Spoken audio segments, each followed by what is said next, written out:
تو وہ بھی ساتھ ساتھ اس میں ضروری جو جنرل کورسز میں بھی تھا اور پھر اسپیشلائزیشن میں بھی تھا تو وہ بھی وہاں پہ پڑھا ہوں. آغا صاحب آپ سے جاننے کی کوشش کریں گے اس کشمیر کے حالات و واقعات پہ, اس کشمیر کے معاشرے, کیونکہ آپ نے باریک بینی سے اس کشمیر کے معاشرے پہ ہر ایک چیز پہ آپ نے باریک بینی سے نظر رکھی ہے. کیسے آپ کن نظروں سے آپ اس کشمیر کے معاشرے کو دیکھ رہے ہیں, اس نوجوان نسل کو دیکھ رہے ہیں, ان حالات کو دیکھ رہے ہیں؟ یہ ایک بالکل حقیقت ہے کہ ہمارا معاشرہ جو ہے گرچہ کہ پہلے علمی اور دینی اقدار سے جو بھرا ہوا تھا, جب ہمارے ٹائم اگر ہم دیکھیں تو اس ٹائم گرچہ کہ دین کی طرف رجحان بہت ہے ظاہراً, لیکن وہ تربیتی لحاظ سے اور ان ویلیوز کے لحاظ سے ہم پیچھے جا رہے ہیں, اور ہمارا معاشرہ جو ہے بہت سے ایسی چیزوں میں مبتلا ہوتا جا رہا ہے جو نہ کشمیری کلچر کے حساب سے ٹھیک ہے اور نہ ہی دینی حساب سے ٹھیک ہے. جو ہم آج کل اپنے معاشرے میں مختلف قسم کی بے راروی, چاہے جنسی ہو چاہے منشیات ہو, جو آج دیکھنے کو ملتی ہے, خصوصاً جس میں ہمارا جوان طبقہ جو ہے روز بروز جو ہے اس میں ملوث ہوتا جا رہا ہے. اور جو حالات یہاں کشمیر کے بہت سے سالوں سے ہیں تو شاید یہ ان کا بھی ایک امپیکٹ اس پہ ہو سکتا ہے. اگر صاحب آپ نے جوانوں کی بات کی, بے شک یہ جوان اس کی ابتدا ہی بچپن سے ہوئی ہوتی ہے. اگر ہم دیکھیں والدین کا بہت بڑا رول ہوتا ہے, کیونکہ کہا جاتا ہے کہ والدہ کی جو گود ہوتی ہے وہ پہلی درسگاہ تصور کی جاتی ہے. کیا ان کا رول ہے؟ ہم دیکھتے ہیں کہ والدین بہت کوششیں کرتے ہیں, بڑی کاوشیں کرتے ہیں کہ اپنے اس اولاد کو چاہے لڑکی کی صورت میں ہو یا لڑکے کی صورت میں, بڑے اسکول میں اس کا ایڈمیشن ہو, بڑے ایجوکیشنل انسٹیٹیوشن میں اس کا ایڈمیشن ہو, پریشان رہتے ہیں, لاکھوں روپے خرچ کرتے ہیں, لیکن جب دینی تعلیم کی بات آئے, جب درسگاہ کی بات آئے, وہاں پہ وہ انٹرسٹ نہیں دکھاتے ہیں. کن نظروں سے آپ اس کو دیکھ رہے ہیں اور کیا آپ کہنا چاہتے ہیں اس حوالے سے؟ دیکھیں, ایک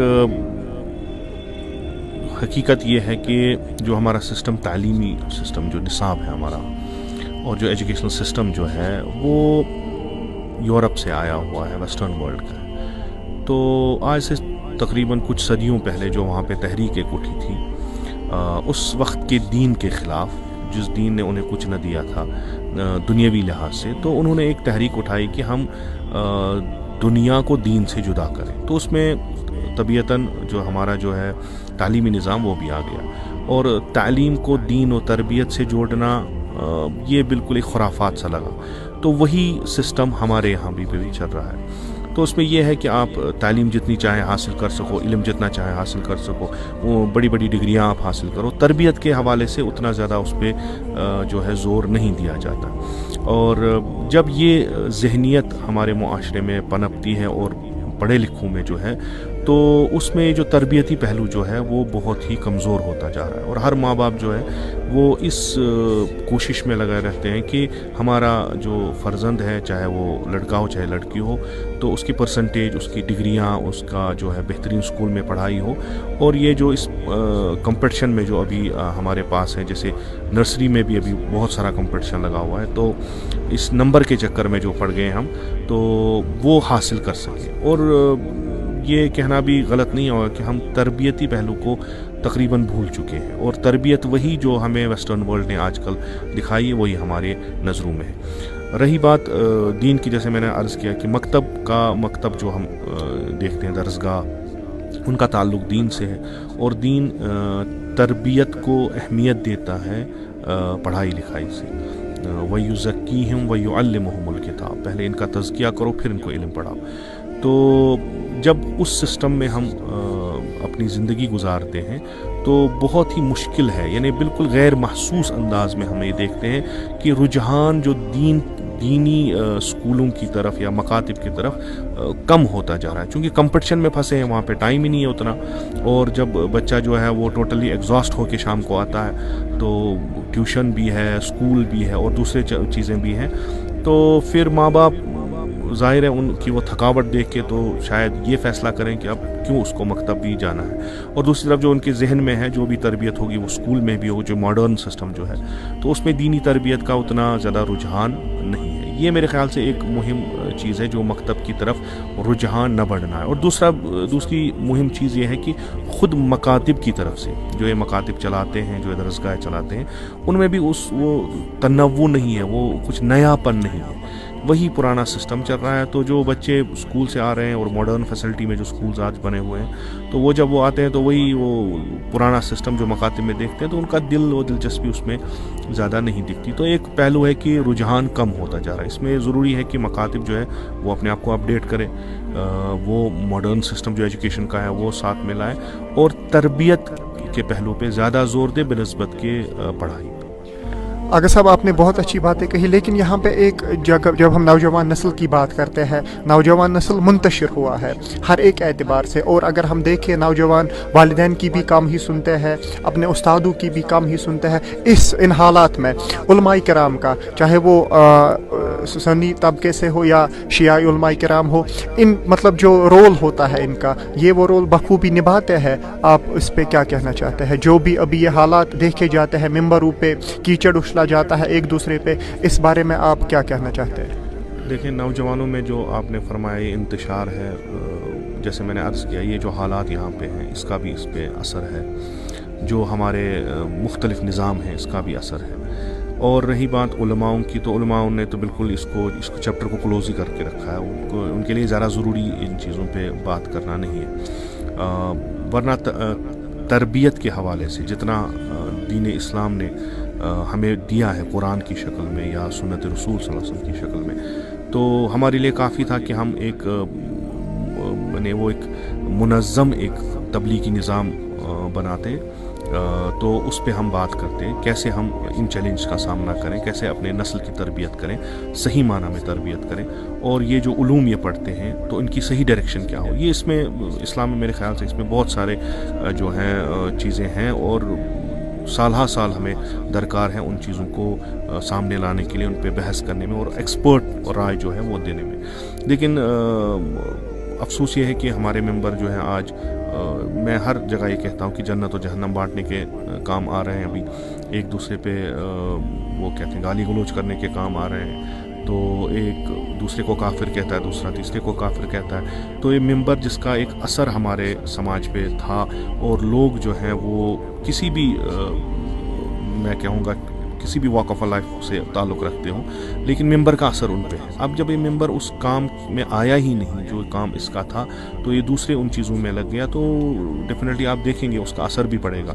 تو آج مثلا آپ جوان جو سنت رسول پہ بات کرنے کے بجائے وہ اختلافی بات کرنے میں مزہ آتا ہے اسے, کیونکہ ممبر اسی پہ یوز ہوتے ہیں. تو جب بھی آپ جمعے کا خطبہ دیکھیں, کوئی بھی مجلس دیکھیں, تو اس میں تعلیم و تربیت پہ بہت کم کہا جاتا ہے. ایک دوسرے کو وہ جو ہے ٹارگٹ کرنا اس پہ زیادہ وہ اس پہ زور بھی دیتے ہیں.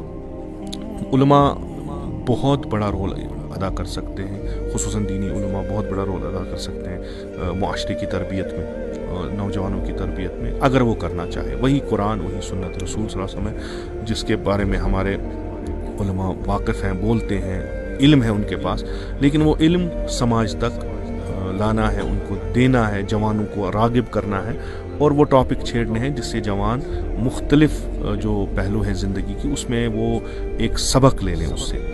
تو ورنہ دوسرے مکاتب فکر جو ہیں وہ ان کے دروازے کھلے ہیں, وہ اپنے طور سے جو ہے وہ تربیتی پہلو ان کا جو ہے وہ جوانوں کو دیتے ہیں. تو آپ دینی لحاظ سے اس میں انتشار پاتے ہیں, جنسی بے راہ روی ہے, وہ ان کے یہاں کوئی خاص مسئلہ نہیں ہے. تو اگر ہم ممبر کو تربیت گاہ بنانے کے بجائے وہ ہم محاذ جنگ کا بنائیں گے, تو حالات تو یہی ہوگا. اب علماء کو چاہیے کہ ہمیں کیا کرنا ہے. آغا صاحب, چونکہ آپ اتحاد کے علم بردار رہے ہیں, آپ اتحاد و اتفاق پہ زیادہ بات کرتے ہیں. اگر ہم دیکھیں سنی حضرات میں ایک تاثر عام طور پایا جاتا ہے کہ جو شیعہ حضرات کے علماء کرام ہیں یا لوگ ہیں, یہ صحابہ کرام کے بارے میں بعض اوقات پہ زبان درازی کرتے ہیں. اس میں کس حد تک صداقت ہے, اور اس بارے میں آپ کیا کہنا چاہتے ہیں؟ کیا یہ کرنا جائز ہے, اور جو یہ کرتے ہیں کیا صحیح کرتے ہیں؟ چاہے سنی ہو چاہے شیعہ, دو طریقے علماء پائے جاتے ہیں. ایک وہ جو حقیقی معنی میں عالم ہے, جنہیں اپنے دین, اپنے مذہب اور قرآن و حدیث کا پورا علم ہے, اور عالم بزمانہ, جیسے کہ جس زمانے میں وہ رہتے ہیں اس زمانے کے اتار چڑھاؤ کے بھی ان کا جو ہے وہ علم ہے. اور جو بات کہنی ہے کہاں کہنی ہے کیسے کہنی ہے اس کا بھی علم. ایک طریقہ کے یہ عالم. ایک یہ ہے کہ جنہوں نے کچھ پڑھا ہے ان کو بس یہ ہے کہ وہ کیسے وہ باہر پھینکیں. نہ ان کو زمانے کا پتہ ہوتا ہے, نہ ان کو مثلا اتار چڑھاؤ کا پتہ, نہ ان کو دشمنوں کا پتہ ہو کہ وہ ہمارے ایک لفظ کا کیا وہ بنا سکتے ہیں. تو یہ ہر شیعہ میں بھی ہے اور سنی میں بھی.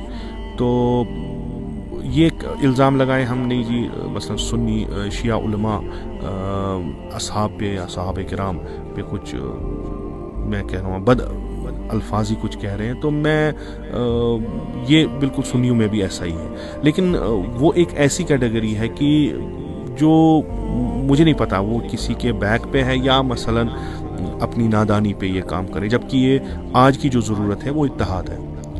انتشار ہو اس میں اختلاف میں آج بقا نہیں ہے مسلم امت کی. تو جو عالم ہو وہ واقعاً ایسی باتیں نہیں کرتا اور نہ ہی وہ کرے گا. ہاں یہ ایک بالکل حقیقت ہے کہ ہاں شیعہ اور سنی میں اختلاف ہے, تبھی یہ دو ہیں. اختلاف تو اسلام میں یہ ٹھیک ہے جب علمی اختلاف کی بات آئے. یہ اختلاف علماء میں, یہ بہت اعلیٰ درجے کے جو علماء ہیں ان میں یہ بحث ہو سکتی ہے. وہ دارالعلوم اور یہاں سے حوض علمیہ کے بڑے بڑے علماء جو ہیں وہ بیٹھ کے اس پہ گفتگو کر سکتے ہیں. علمی گفتگو ہے تو جائز ہے, ہو سکتی ہے, لیکن اس میں ایک فضا ہونی چاہیے, اس میں ایک ماحول بننا چاہیے.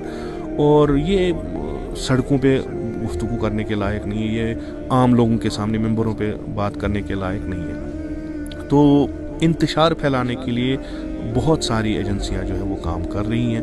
تو وہ نہیں چاہتے شیعہ سنی ایک ہو کر اجتماعی مسائل پر ایک ہو کر آگے چلے اور ایک امت کی شکل میں آئے. تو اب وہ اپنا کام کر رہے ہیں, یہاں سے کچھ نادان لوگ جو ان کے اس میں پھنس رہے ہیں. اور یہ قطعاً صحیح نہیں ہے کہ مثلا اہل تشیع اہل سنت کے خلاف کوئی ایسا بد عقیدہ رکھتا ہے.